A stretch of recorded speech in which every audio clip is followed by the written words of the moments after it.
Unlock the power of your mind. This is Provocative Enlightenment with Eldon Taylor. Welcome to another hour dedicated to the notion of enlightenment. An hour for inquiry, reflection, questions, and more, all in our effort to understand exactly what enlightenment means and what it is to be enlightened. An hour devoted to exploring the edge of consciousness and all that is implied thereof. An hour that recognizes the nature of the subjective experience as being at least as important as the so-called objective reality we reside within.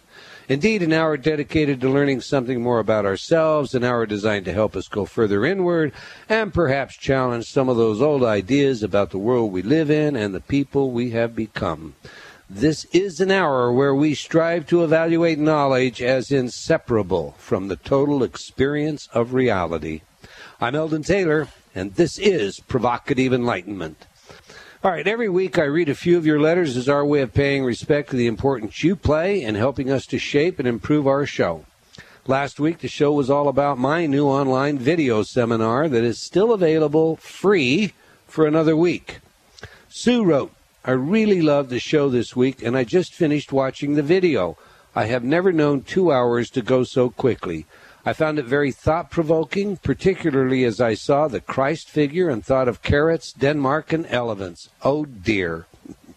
Don't worry, Sue. It's only mind control techniques, but innocent ones designed, as you know, to show you just how easy we can all be manipulated and all the time think that we're making our own decisions. And as for the Christ figure, well, what do you say when you see him come right out of your own wall in your own home? Okay, BC wrote, I have been enjoying some of your Hay House programs for a while. Your free video, which I watched yesterday, prompted me to do a middle-of-the-night life review of mysterious meaning moments, and it has turned my life around. I now see that, emphasis here has been added by the author, there is a light within the body. Nothing else is that important. The letter continues. This is transformative from the first moment of gaining that perspective. I wanted you to know your gift becomes a gift indeed. I am astonished with the alchemical power of what seems to be an informal lecture. Okay, now I have to tell you, BC, for me, the intent of the lecture is realized when just one person discovers what you have. Enjoy the light. Linda wrote, Dear Dr. Taylor, I just wanted to send a personal thank you as your book as well as lectures were an integral part of my doctoral dissertation. I received my letter of acceptance along with comments about the points I used referencing your work, noted by the board as, quote, your enthusiasm is derived from the work of excellent selection of authors, including Eldon Taylor, end quote. Your work has not only helped me personally, but professionally as well, and I keep the Intertalk catalog on my desk so that my clients may select the desired CDs to ensure they stay on their chosen path. Again, thank you, and God bless. Well, Linda, thank you both for the feedback and the blessing. Now with a dissenting opinion, Rhonda wrote, I enjoyed the first half of your book, and then I read about Fox News. I thought you were enlightened, and you're obviously not. Exclamation point. Well, the book she has to be reading or was reading and is writing about has to be What Does That Mean? Because I do cover a story about Swan in What Does That Mean? Those of you that follow my work know that I consider it our responsibility to weigh both sides of our, issues, all equations, if you will. And as such, I'm not above watching or commenting on Fox, MSNBC, CNN, or any other reporting agency. They all get it right sometimes, and they all run amok with their own agendas from time to time. So, Rhonda, sorry, no apologies coming from me. Now, Oliver wrote, love your work. It's always so enlightening. Thanks, Oliver. What can I say to that, Raph? I mean, to one, I'm dim, unenlightened, and to another, I'm enlightened. Not much. It takes all sorts, but you have always said if you can just help one person, that's all that matters. So, all right. That's what counts. Well, Deborah wrote, love your show. It's always informative and expansive. Millie downloaded one of our free MP3 programs and left this note. I would love to learn and try your Intertalk programs. I listen to Hay House Radio, and I really like your program and the topics you talk about. Well, thank you, Millie, and for all of you, these free MP3 programs are there to help you. No strings attached. They're available on my website, eldontaylor.com, at no charge whatsoever. There are many titles to choose from, and you can download them all if you wish.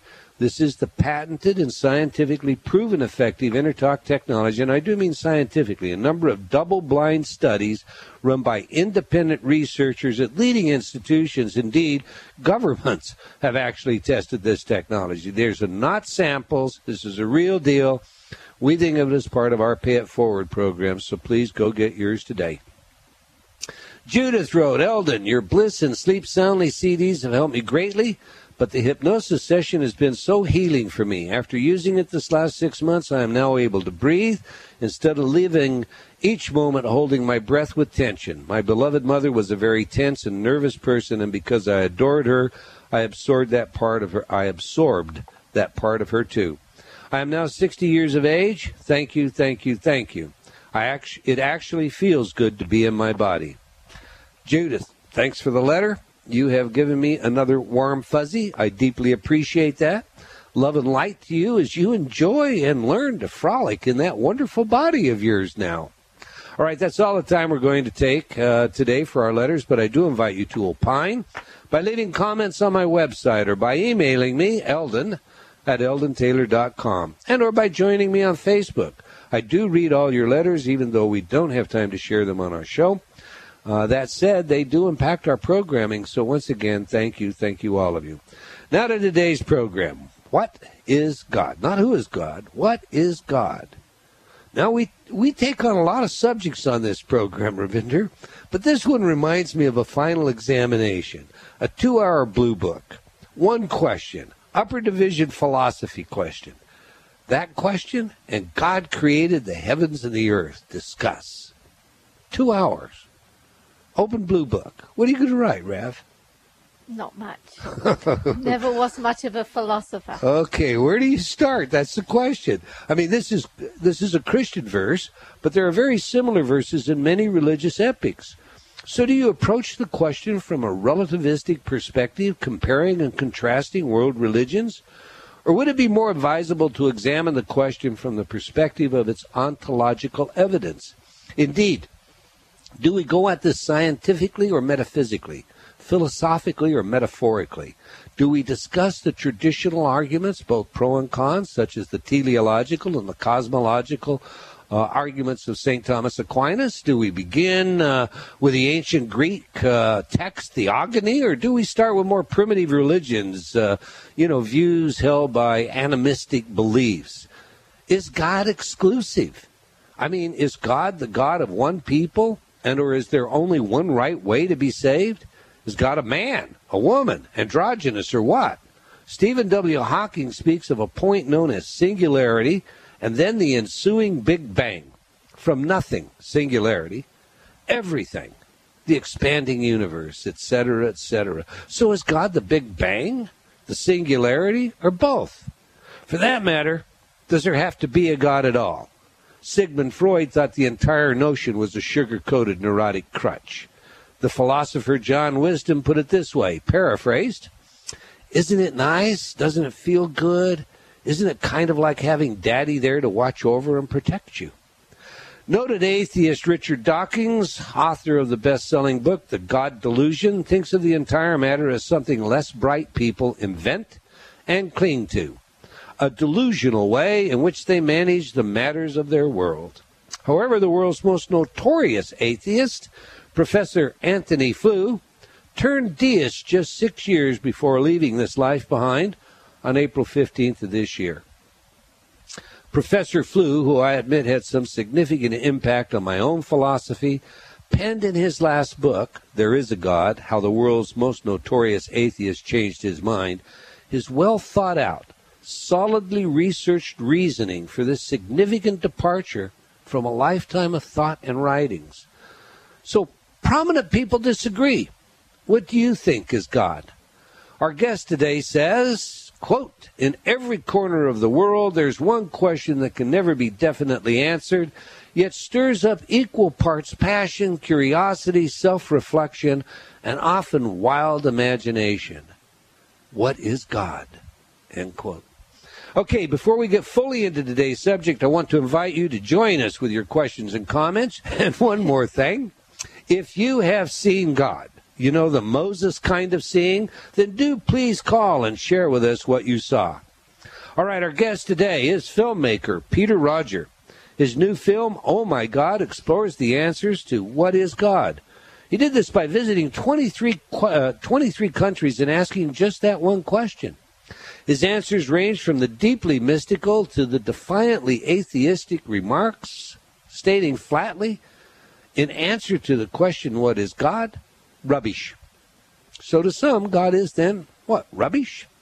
Peter Rodger grew up looking through a camera lens. As a teenager, the award-winning British director honed his skills by assisting his father, George Rodger, the renowned photojournalist and co-founder of Magnum Photos.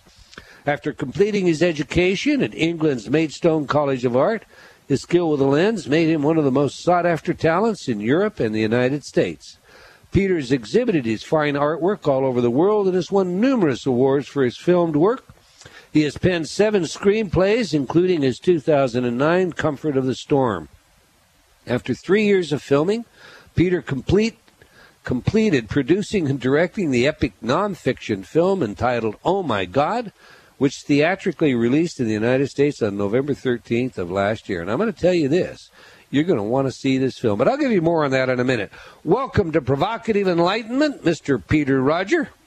Thanks, Eldon. Thanks for having me. Oh, it's indeed our pleasure. So how's the film doing? It's doing pretty good. I mean, I think the marketing is being held over when the book comes out, which is March the 1st. And Lionsgate are releasing it on VOD, which is, a really good way to get it out there, early next year. So everything will be coming together much more as we progress towards those marketing points. But so far it's done pretty well. So it's just a matter of getting the work out there and hearing what people have to say about this often personal subject. I have to tell you, Peter, I'm a student of comparative philosophy, religious philosophy. I think I've read just about every argument, if not all of the arguments that have to do with religion, looked at the different religious practices. In watching your film last night, and for me that was the second time I watched it with my wife, I came away from this thinking, every individual on this planet who is interested in understanding the idea of God and how this idea is held among all the people of the world, and even why it is held among all the people in the world, as opposed to years and years in a university or in the textbooks, or they should just watch your film. It's an absolutely incredible film, and it is so very well done. Well, thanks, Eldon. That's precisely the reason I wanted to make it in the first place, because I felt that people think too much about the whole subject, and if only we can let go to a degree and realize, exactly who we are and not worry about our political situation, what other people think, and trying to persuade people to come into our little clubs so that we can extract money from, etc., and then using perhaps, a deity's name to execute that, then I think the world would be a better place. So for me to go around the world and ask people on an individual basis, what is this entity that goes by the name of God, became ultimately quite important. Okay, now your film opens with several clips that I see as in absolute juxtaposition. We get the good and we get the evil in the world. I'm sure you intended to do this, so tell us why. Well, I think that everybody is entitled to their opinion, and I, in 93 minutes, wanted to get as much opinion as possible from as diverse a group as possible, and from, different geographical locations.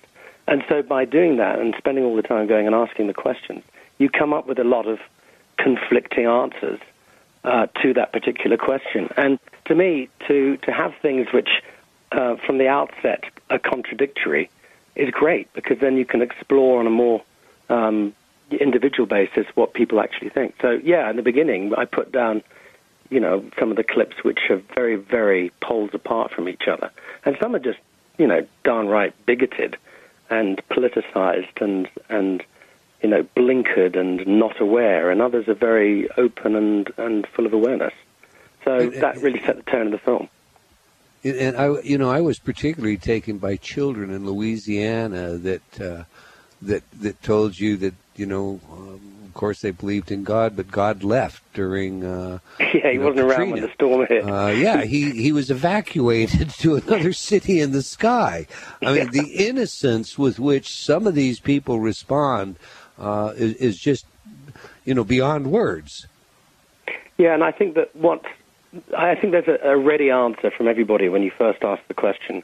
And this comes from people being conditioned as a child, from living in a certain area, living under the jurisdiction of a certain religion, cultures, different practices that go on in different countries, etc. And so people, in my opinion, don't really think very much about what God is. They just regurgitate what they've been told and how that fits into their grand plan and grand scheme of life. And I think that has an awful lot to do with personal awareness and development of the human soul. Just to sort of take whatever, those people in that building over there tell you every Sunday, Saturday or Friday or whatever. And so, immediately you get conditioned answers. But when you ask children, funnily enough, are very open and they're much more logical than adults who have sort of embraced the indoctrination of peers and society.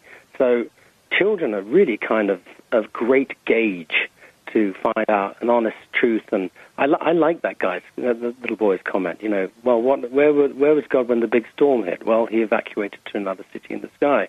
Well, to him, that's his reality, because God is the Savior for him, I suppose, is what he's been taught, probably as a Baptist. And, he just wasn't around that day. And to him, that's the only way that he, as a human being at his age, could channel that. And as an innocent child, you think about, we are raised in most cultures. Indeed, there is you interview a Native American who just simply calls God a man. But we're raised in most cultures to kind of think of God as like a father image or a father-mother image that is there to protect us. And so, a child has not yet had to wrestle with the so-called problem of evil. And it would seem just very natural for them to come up with, well, where was Dad or where was Mom at the time? Well, they were in another city. Otherwise, they would have taken care of me, huh? Absolutely. And I think that this is where the whole concept and the whole entity of God and the question of it becomes deeply fascinating, because I think that there are, little gauges, just like you pointed out in that child, that happen with all of us, whatever age we are and whatever background we come from. And I think there's a great difference between what people think God is and what our heart and our life experience on planet Earth guide us to believe it should be. And I think that there is a lot of similarity between all the religions that have this, that harbour back to prophets of times past, etc. But also I find there's an awful lot of conflict, which comes from the sifting through of all the religious books and the dogma that come from those prophets who I think are saying the same thing. So I think it's deeply convoluted, and I also think it's deeply simple at the same time. And I think children have that simplicity that you pointed out because of the father figure. But what about adults? What about adults who are conditioned to believe that unless you do this or that, you won't go to hell or you will go to heaven, and their job is to convert other people because they want to save other people. It's when you get onto those levels that you realize that there's a great difference between what's in our hearts and where we should be going as far as awareness and enlightenment and understanding, and what people actually do in God's name. All right. Well, now to that end, this is provocative enlightenment. I've got, I'm going to have to ask you about something you're on record as saying, Peter. All right. Okay. What my record is saying? What? Okay. Well, before you made the film, you were quoted as saying, this is quote, "I was amazed in a shrinking world of enhanced communication. Mankind can be so seemingly narrow-minded. There seems to be such a childish schoolyard mentality that permeates our world. I call it the my God is greater than your God syndrome." I'm with you to this point, by the way. "Where you have grown men flying airplanes into buildings shouting God is great, where you have the leader of the free world telling the BBC in 2003 that he invaded Iraq because God told him to, where you have the constitution of a country, Iran, that dictates that its supreme leader is God's representative on earth, where you have young men and women blowing themselves up, and innocents others to buy a place into heaven. All right, now that's end quote. That's your quote, Peter. So now obviously, I take from this quote that you're somewhat frustrated by at the time you made those remarks. My question goes to this. The White House dismissed as absurd the allegations made in the BBC TV series that President Bush claimed God told him to invade Iraq. In fact, their statement, quote, "He's never made such comments," were the words of the White House spokesman Scott McClellan. And the fact is, there's no evidence that this happened, only the biased statements by the Palestinian negotiator Nabil Shath. I mean, this is the kind of language designed to divide along religious lines and turn a conflict with radical Islamic jihadists into a religious war between Muslims and Christians, isn't it? So do you stand by those comments, Peter? Well, I only read what I read off the internet. I mean, the point is that it brings up a certain point that people do have. Okay, you're harboring on one, okay, but I don't think that you can deny that there is evidence that people on that plane who were on telephones were saying that when it crashed into the Twin Towers, people were going, "God is great." I don't think that you can, you can undermine the fact that, there are suicide bombers, women and men, that blow themselves up, and their motivation to doing that is to get themselves into a better place, into heaven. I don't think you can deny that any kind of religious terrorism is going on in this world. So, and that quote, by the way, did come from a comment that President Bush said to Mahmoud Abbas in 2003. So, whether it's distorted because of what the BBC reported or whatever, the point is it does make a point that people do have opinions about their God being greater than other gods. And I don't really think it just stops at, international, negative-minded, childish terrorists. I think it goes right the way through our whole culture and system. So, basically, the message of what I'm saying is accurate. So I stand by it. Yeah. All right. Now, I'm not going to take you to task on the political side of that. But when we come back after the break, I am going to ask you about the intent of those kinds of provocative statements when you're creating the film of the kind that you are, and if there is perhaps some kind of contrast here going on inside Peter Rodger. You're listening to Provocative Enlightenment on Hay House Radio. Radio for your soul. We're discussing nothing less than God. We will return after a short break and a few words from our friends. Be sure to stay tuned. We'll be right back. Thank you for listening. Every day, every moment, we face choices. Yet, how many of those choices are truly our own? Are you ready to step onto the path of discovery? Read Eldon Taylor's New York Times bestseller, Choices and Illusions, now revised, updated, and expanded. Eldon combines provocative information, scientific research, and his own life's journey into a powerful message that we have the power to change. All we must do is be willing to choose to take the chance and change. Get your copy today from all bookstores.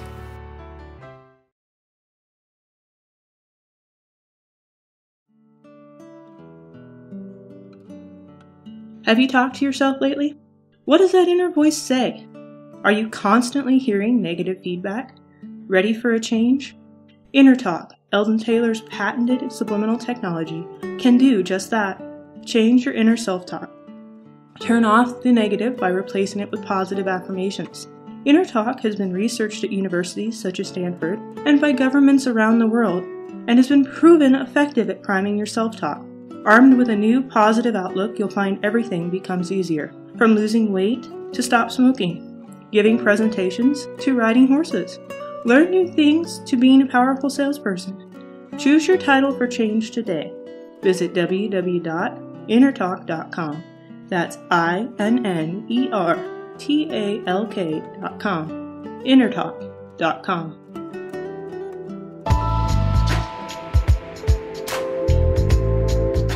Unlock the power of your mind. This is Provocative Enlightenment with Eldon Taylor. Welcome back. If you just joined us, we're discussing the question, what is God? But before we get back to today's show, I want to remind you to like, in the words of Facebook, our Provocative Enlightenment Facebook page. And while you're there, I invite you to join me personally on Facebook as a friend. Finally, be sure to check out the free programs and sign up for our free newsletter when you visit eldontaylor.com. All right, let's get back to the show. Before the break, Mr. Peter Rodger, filmmaker of a wonderful movie, and I'm going to suggest to all of you out there in Hay House has a distribution right on this movie. You can get it at Hay House, or there are links at my website. You want to get this movie, period, end of quotation. Oh, my God. But before we went to break, Peter and I were discussing, or I was leading Peter to something I will call a motive. Peter, you have been criticized, if you will, by one of your film critics for perhaps bringing an agenda to your film, a predisposition. Would you say that you had any hidden biases before you started the film? Not really, and I wasn't aware that anybody said that I had any kind of predispositions. Well, maybe that's my interpretation. Here, Stephen Holden said this. He said, especially when he interviews Muslims in the Middle East and in the United States, oh my God, becomes sidetracked as different speakers offer varying interpretations of the Quran, and the spiritual becomes political. When he wonders who will go to heaven and who will burn in hell, Islamist extremists and evangelical Christians alike become proprietary about one true faith. Well, you know, the psychologist in me sees the comments that we discussed just before the break, juxtaposing, of course, the different gods. My God's more powerful than yours, and then I read this critique of your movie, following the movie, and I have to ask you: did you go into this movie with the idea that you wanted to show the insanity between these contrasting views? I did, yeah, because it is insane, and I don't think it has anything to do with God, and I think it is a politicization. I think that's very clear in the film, that this film is not about religion.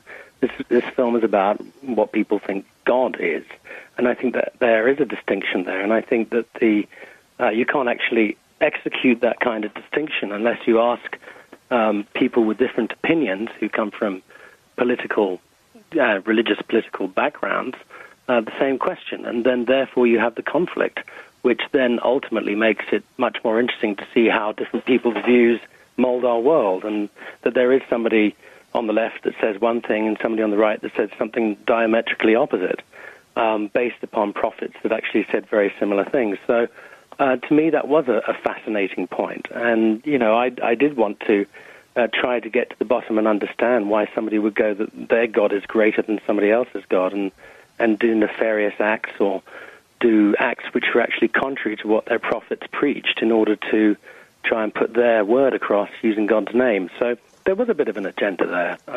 So maybe, you know, the critic isn't that far off the mark. I mean, the thing is that I wanted to go in as objectively as possible and not put my own opinion across.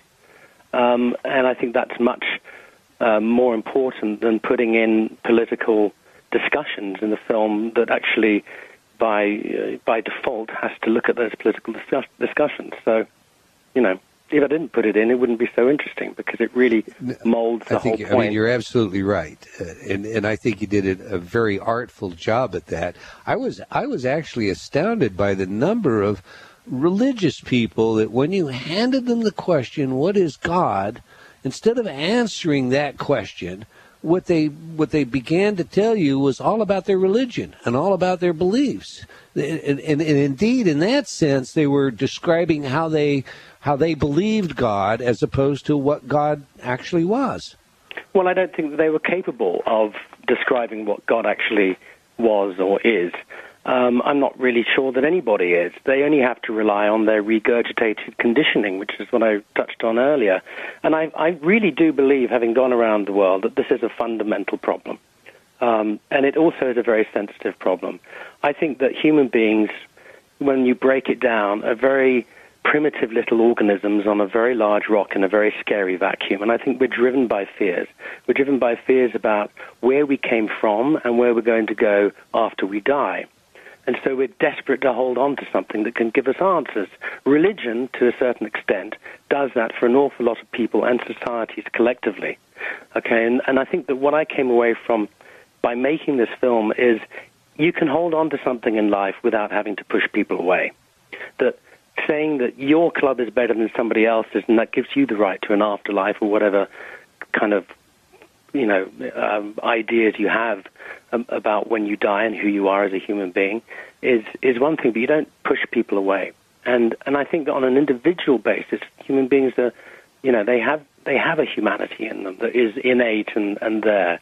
And I think that a lot of religions actually take us away from that wonderful sense of awareness that some of us have grown up with or had from a child or had from wonderful experiences of love and, trash it. So when you ask people, what is God, those who are frightened and never really thought about it and didn't really want to go down the road of what happens when they're dead, or were they a soul choosing a baby to come down to Earth, or what is Earth and where's the universe and how big's the universe and where am I, right? If they never asked those questions and meditated on those questions, of course they're going to hold on to some kind of structure. And that structure, unfortunately, over years has become politicized. And I think this is a really big thing that comes out of the film. We overcomplicate matters so much that it does become a political situation. And I think it's really sad. I concur, totally concur. Did you, as a result of your, I'm going to digress. I am going to suggest that when you went into making this film, you perhaps would be considered an agnostic. Is that true or correct? Absolutely correct, yeah. Okay, so is that true or correct? That was a trick question, Peter. You let it go, but that's all right. It's correct and it's true. Okay. So now I'm also going to project that based on what I got out of the film, you came out much less of an agnostic, but not a religious person in any institutional organized way. Is that correct? That is correct. Tell us about that transition. Tell us about what it was. And you were there. You experienced it all. What was it that happened that gave rise to compelling that change in you? It was a slow build over an awfully long time and over an awful lot of circumstances that went into the making of this film, like a massive journey for me. Now, I really do believe that there is something greater than the sum of all our parts. I don't believe that my body and me on this earth is it. I do believe that there is something greater in another dimension that some people refer to as heaven, other people can refer to as hell. I believe that there is an immense amount of power that is untapped, and I feel that just by looking into a soul's eyes. Okay? So, to me, there is something greater than the sum of what we think we are. A lot of people would then take that thought process and go, well, what is that? And then they would either go the religious route or they would go up to a monastery in sort of Tibet or something and try and find enlightenment. Well, for me, I just think it's about balance. And I think you can relate physics and you can relate spirituality, and I think they all intertwine. And I think, and there's some great teachings that come actually more in the book than from the film, which I really, really related to while making this journey. One of them was Zen Buddhism, which I find very fascinating, which draws on the concept that there is actually no God, but, we're actually in paradise now because we're already saved, and we can make this paradise or we can make this our hell, and the choice is ours. Then you have relations between physics and spirituality that Dr. John DeMartini has touched upon and is given a lot of time in my book, which is coming out in March, because I love his philosophies of balance and how you can't have a left without a right, a black without a white, a war without a peace even. And so when you understand the grand scheme of the universe, then you understand that very thing is the equation that makes us tick. And that's the thing that perhaps we should be looking to as being what a lot of people refer to as God. So for me, at the end of the day, I came away with this great sense of understanding, of simplistic way of looking at life, that life is a wonderful balance. And God is a word that is overused, misused, and sometimes abused to describe the wonderful balance of nature and the laws of the universe. So for me, in a way, you could say that is, a spiritual outcoming. But it also makes me realize that you can't dismiss things and expect to live life happy forever, because it just will never, ever happen. And the very negative things that are thrown to us are thrown to us for a reason, and that reason is for us to learn to become a better person. And you can't live life without those negative things, because those are the things that make us whole. So this whole nirvana thing, this whole leading your life on this earth to get you a place in the afterlife, which is constantly fantastic, and, one big party, which a lot of religions preach, I think is futile and is missing the point. I think what we have to do is learn that we are in a position to make the most out of our negative days as we are out of our positive days, and live in a state of balance. And if that is where I came from, that's what I believe. I love it. I'm reminded of Mark Twain in Letters to Earth. He essentially says, why on earth would people give up everything in this world that would really create happiness, so that in the other world they could sit around and listen to harps, something they can't stand to do in this world? I know. So, but before we leave the subject, you have to tell me the name of the book that's coming in March. And is this a Hay House book? It is indeed. It's being published on March the 1st, and it's a double-folded book in a way. It's the adventures of making the film, which is a bit like Fear and Loathing in Las Vegas, matched with what people said, and the journey as it unfolded. And it's called The OMG Chronicles.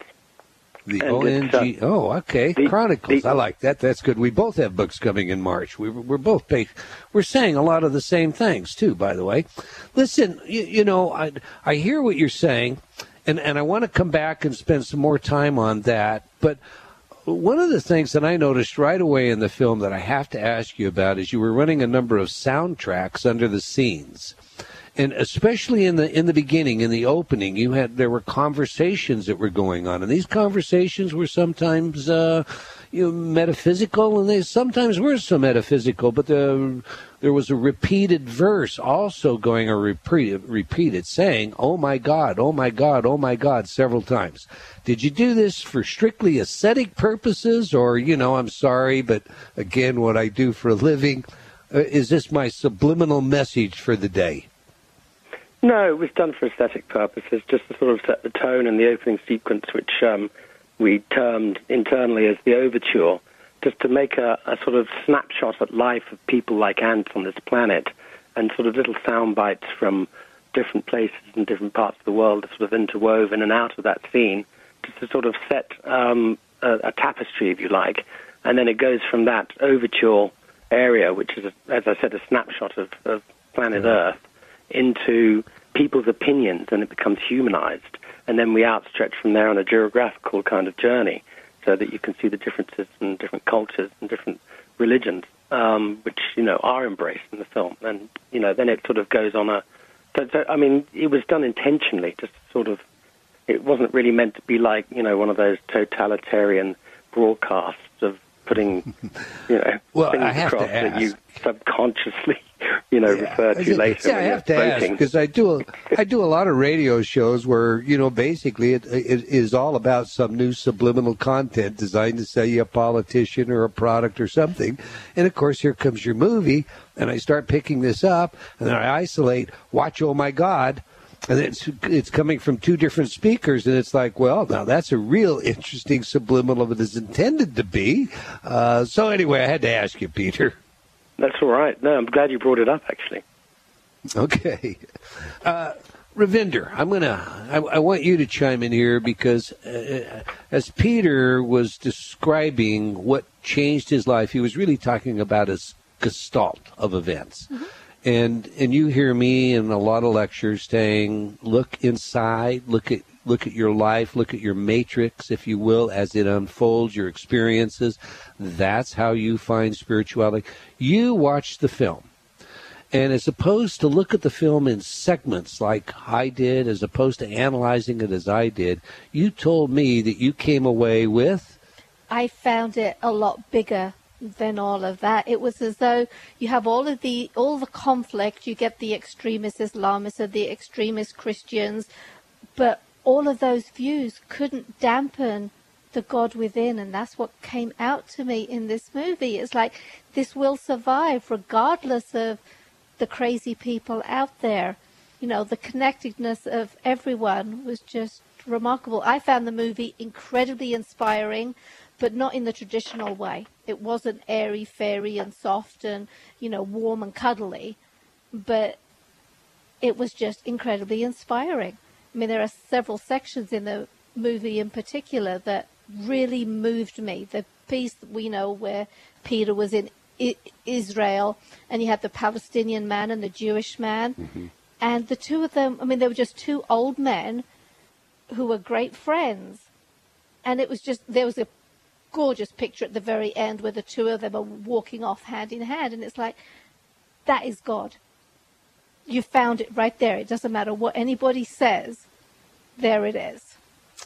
Reality is relative to relationships. That's what you will take out of this world, not your swimming pools or your diplomas or your awards, etc. Peter, that's a pretty good accolade. What do you have to say about that? Well, I was just about to say thank you, Ravinder, because that's really what I... Thank you, Peter. It is a remarkable movie, so thank you. And I think that to the other area in the film, and I don't want to give it away for any viewers who haven't had a chance to see it yet, but what I found most poignant was in the cancer hospital talking to those children.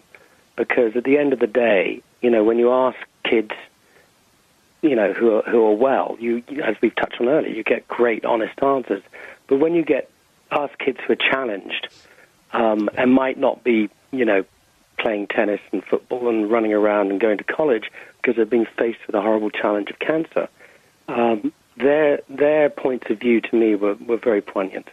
And I found that if there was an evidence of the amalgam of everything that is God, it came out of those words from Christian Hernandez, who was one of the kids in that hospital. I'm not going to give it away because I think it was a really strong moment. But that was the intent, I think. I mean, I just wanted to break down the world so that we respected one another and could perhaps learn from one another and understand different cultures and find that they're not that different from ours, and why do we have to block them out? And, you know, if there's something to learn, that'll make us better people. And, you know, one group hug, basically. And I think that is what humanity does. And I think that's the journey that we're on now as human beings with communication and internet and TVs and radios and cell phones, is to be able to make those jumps and embrace people rather than push people away. And that was basically the true motivation behind making this film. I tell you, I was deeply moved and very inspired by the children, period, in your film. And when you talk about the cancer hospital, you know, that's one that when anybody sees it will bring a tear or bring a goosebump, or maybe both, to everybody. It's an absolutely beautiful film. But it is a beautiful film, too. How important were the aesthetics to the film to you? I mean, they didn't happen by accident. This is really an extravagantly done movie. Well, thanks. I mean, I have to say I had a great training. You know, my father was a photojournalist, as you mentioned before. He taught me how to learn how to see, which is different than teaching me how to shoot. He taught me how to understand a story through a camera lens. And, you know, I'd honed those skills for clients, for advertising for many years. And making Oh My God was an opportunity for me to be my own client, as it were. And I think that the world we live on, this planet Earth, is so remarkably beautiful in every aspect of it. And a lot of us take it for granted. You know, it is an absolute expression of complete balance. Well, until we mess it up with global warming, that is. But right now, we can still appreciate it. And so for me to shoot it in such a way that gave homage to that wonderful sense of spirituality that is right around us on an everyday basis, in the weather, in the sky, in the rocks, in the vistas, and in people's eyes, was the most important thing that I could do to put across this whole idea of God. in film terms. And so for me, it was a great pleasure just to take a camera and shoot this beautiful place. It is remarkably moving. I have said many times, because I grew up in a rather agrarian culture, that there's no such thing as a farmer that is an atheist.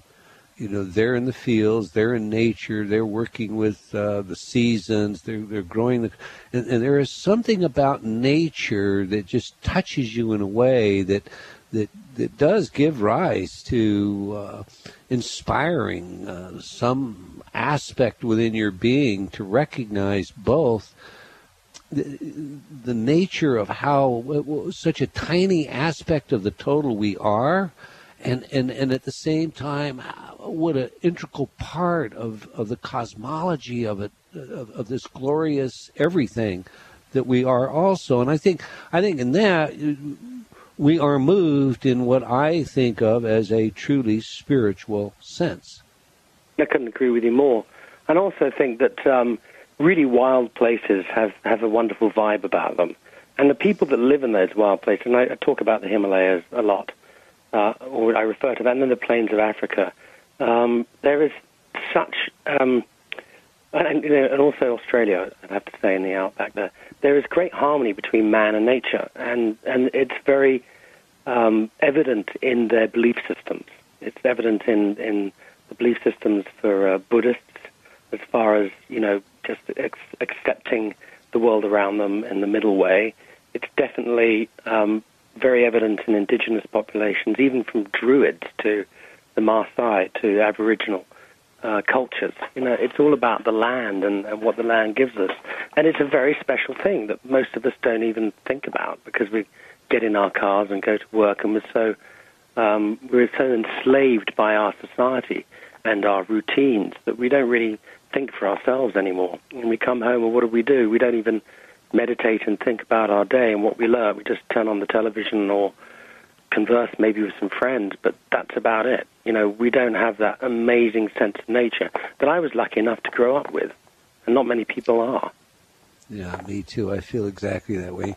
We have a couple of minutes left, Peter. So two things. First, I would like you to tell everyone in our audience how they can find out more about you, where to get your film, what your website is, maybe anything you've got coming up real quick like. Sure, absolutely. The best place to get the film is from either Hay House or its own website, which is www.omgmovie.com, one word, omgmovie.com. You can find out about me on my website, peterrodger.com, peterrodger.com. The book is the OMG Chronicles. That's coming out on March the 1st with Hay House. That'll be a lot of fun. It's a great fun read. It's very funny because I had the time to actually make it funny, but it's also very serious as well. And it's a wonderful snapshot of the world. And that you can get on Amazon.com or best place is hayhouse.com. Again, just put in the OMG Chronicles and it'll come up. And that'll probably cover it. Oh, you can get the film on Netflix if you wish. You can get it from Barnes & Noble, from Amazon.com, and most of the sort of places where you get DVDs. Great. And I have links at my site for those of you that are in the chat room. You can see them all there to lead you to them. Peter, I expect Oh My God Chronicles, the OMG Chronicles, a signed copy from you when it's done. When it's available. Done, All right. Well, we've come to the end of another hour of Provocative Enlightenment. I want to thank you, Peter, for joining us. You've been a wonderful guest, and you have indeed created a marvelous film. And I want to thank all of you out there for joining us, and I hope you enjoyed our show and will join us again next week. Same time and same place. And if you like our show, do let us know. Remember, wherever you are in the world, until next time, believing in yourself always.